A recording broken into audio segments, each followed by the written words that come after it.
Have you ever wondered if humanity could collapse simply because there are too many people? Could famine, poverty, and disease wipe us out? These were the questions posed by one of history's most controversial thinkers, Thomas Robert Malthus. Malthus lived in late 18th century England, a nation transformed by the early Industrial Revolution.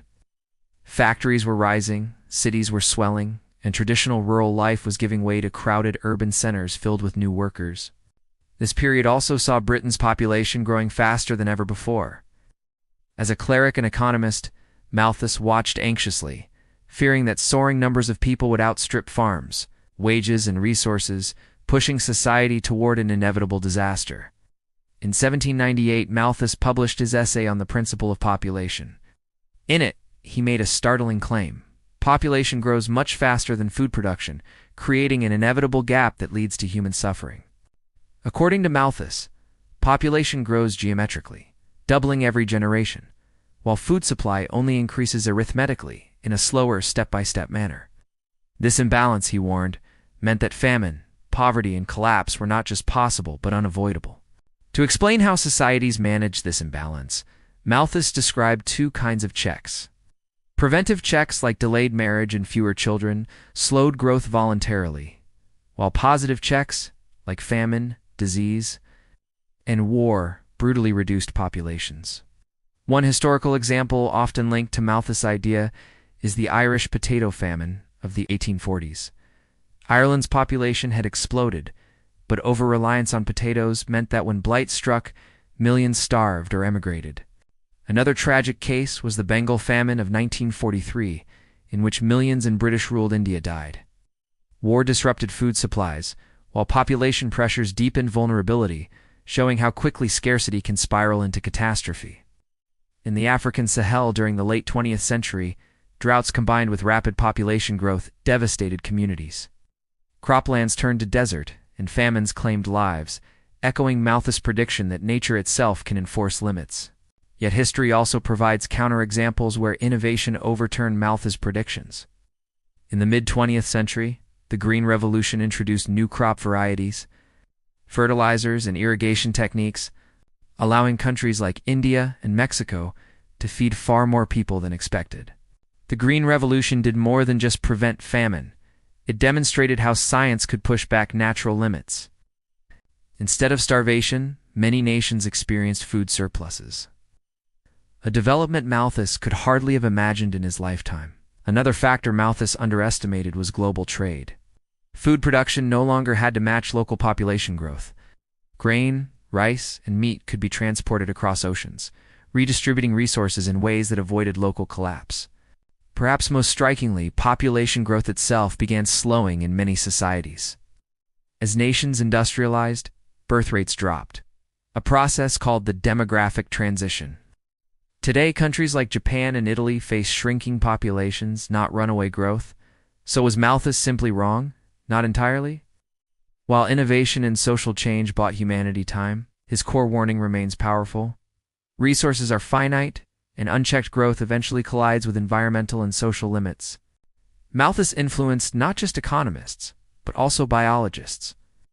Charles Darwin credited Malthus' population theory as an inspiration for natural selection.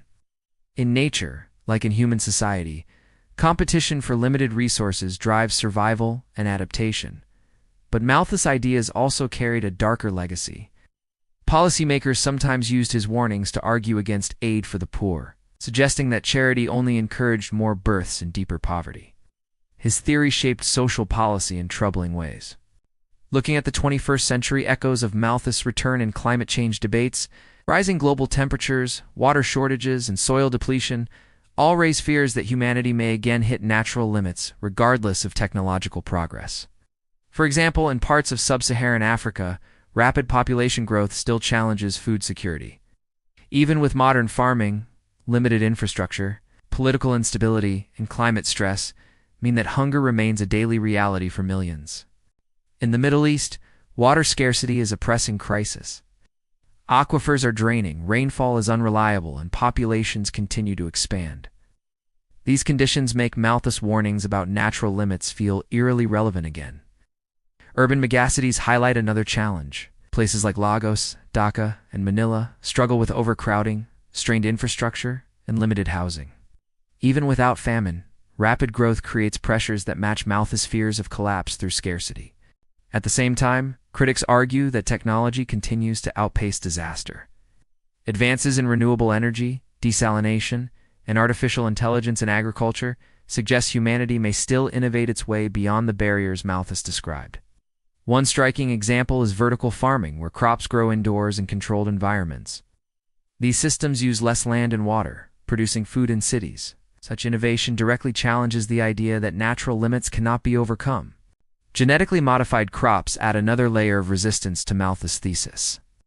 By increasing yields and making plants drought-resistant, biotechnology offers tools that make famine less likely, even as populations grow in vulnerable regions. Yet critics warn that relying too heavily on technology risks ignoring deeper systemic problems.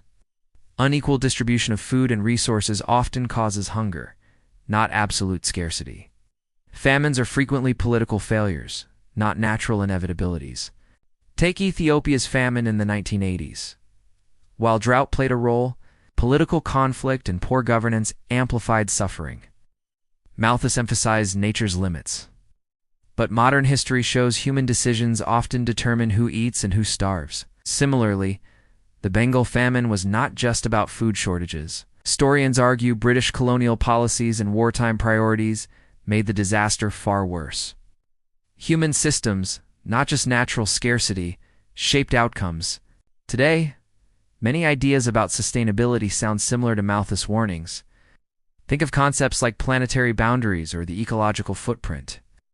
They show that endless growth puts too much pressure on Earth's limited resources like forests, fisheries, and water. Some argue Malthus' main mistake was underestimating human creativity. Innovation, trade, and adaptation have kept famine at bay for centuries. But this optimism assumes that breakthroughs always arrive on time, which is far from guaranteed. If climate change intensifies, storms, floods, and droughts faster than solutions appear, Malthus' prophecy may regain force. The balance between growth and sustainability is fragile, and history warns us not to take abundance for granted. In the end, Malthus was both wrong and right. Wrong in underestimating technology and demographic shifts, but right in highlighting the tension between growth and finite resources. His theory still frames debates on humanity's future. So the question remains, will technology always outrun limits, or will Malthus' vision of collapse finally come true? The answer depends not just on science, but on how wisely societies manage population, resources, and power. If you liked this breakdown of Malthus' population theory and its modern lessons, please hit like the video, subscribe for more philosophy and history explained, and share your thoughts in the comments below.